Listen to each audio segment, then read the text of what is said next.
नमस्कार दोस्तों, जय माता दी। आज मैं आपको सावन मास के अंतिम बुधवार व्रत में सुनी जाने वाली गणेश भगवान जी की कहानी सुनाने जा रही हूँ। तो प्रेम से बोलिए गणेश भगवान जी की जय। एक बार गणेश जी एक छोटे बालक के रूप में मुट्ठी भर चावल और चमचे में दूध लेकर निकले। वह हर किसी से कह रहे थे कि कोई मेरी खीर बना दो, कोई मेरी खीर बना दो। एक बुढ़िया माई बैठी हुई थी, उसने कहा ला मैं बना दूँ। वह छोटा सा बर्तन चढ़ाने लगी। तब गणेश जी ने कहा कि दादी माँ, छोटी सी भगोनी मत चढ़ाओ, तुम्हारे घर में जो सबसे बड़ा बर्तन है वही चढ़ा दो।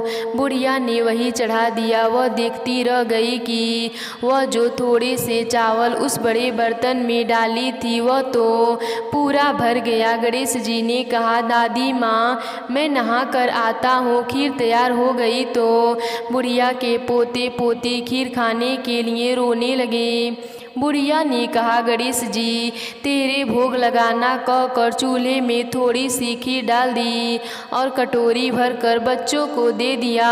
बुढ़िया की पड़ोसन ऊपर से देख रही थी तो बुढ़िया ने सोचा यह चुगली कर देगी, तो एक कटोरी भर कर उसे भी पकड़ा दिया। बेटे की बहू ने चुपके से एक कटोरा खीर खाई और कटोरा चक्की के नीचे छिपा दिया। अभी भी गणेश जी नहीं आए थे। बुढ़िया को भी भूख लग रही थी। वह भी एक कटोरा खीर का भर के किवाड़ के पीछे बैठकर एक बार फिर कहा कि गणेश जी आपके भोग लगे कह कर खाना शुरू कर दिया।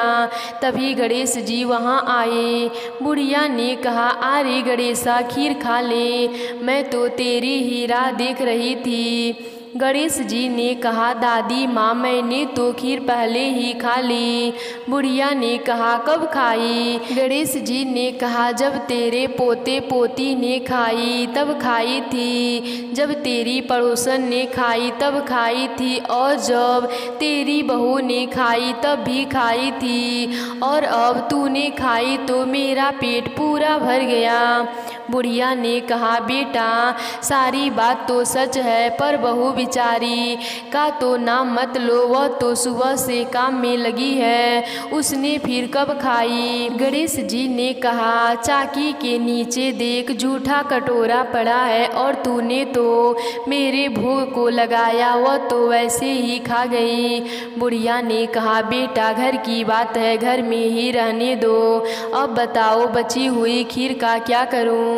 गणेश जी ने कहा नगर में जिमा दो। बुढ़िया ने पूरी नगर में जिमा दिया, फिर भी बर्तन पूरा ही भरा था। राजा को पता लगा तो बुढ़िया को बुलाया और कहा क्यों रे बुढ़िया, ऐसा बर्तन तेरे घर अच्छा नहीं लगता। बुढ़िया ने कहा राजा जी आप ले लो। राजा जी ने खीर का बर्तन महल में मंगा लिया।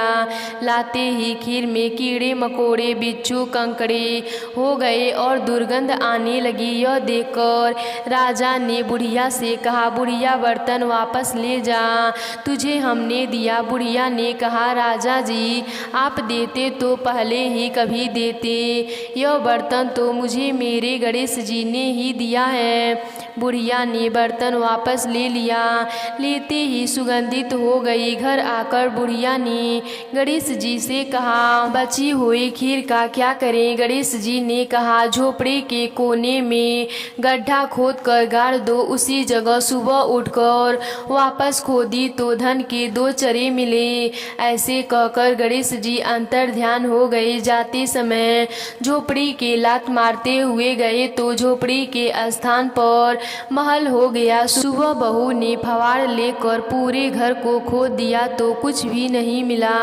बहू ने कहा सासू जी आपके गणेश जी तो झूठे हैं। सास ने कहा बहू मेरे गणेश जी झूठे तो नहीं हैं, ला मैं देखूं। वह सुई लेकर खोजने लगी तो टन टन करते हुए धन के चरे निकल गए। बहू ने कहा सासू जी गणेश जी तो साचो ही हैं। सास ने कहा गणेश जी तो भावनाओं के भूखे हैं। हे गणेश महाराज जी, जैसे आपने बुढ़िया को दिया वैसे ही हम सबको देना। तो प्रेम से बोलिए गणेश भगवान जी की जय।